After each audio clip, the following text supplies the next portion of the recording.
Agar tug'ilajak farzandingizni allergichniy bo'lishini xohlamasangiz, immuniteti past bo'lib, tinimsiz qayta kasallanishini xohlamasangiz, homiladorlik davrida aslo ushbu mahsulotlarni iste'mol qilmang. Homiladorlik davrida onaning iste'mol qilayotgan har bir mahsuloti bola immun tizimiga bevosita ta'sir ko'rsatadi.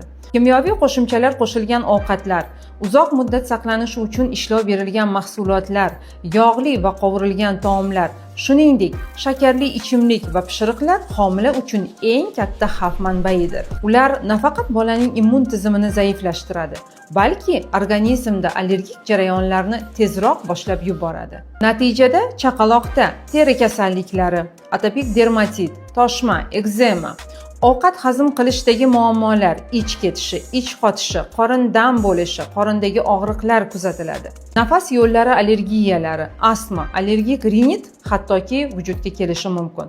Kuchli va tez uchraydigan shamollashlar erta yoshdanoq rivojlanishi mumkin. Homilador ayolning ratsioni qanchalik toza, tabiiy va balansli bo'lsa, chaqaloqning immuniteti shunchalik mustahkam bo'ladi.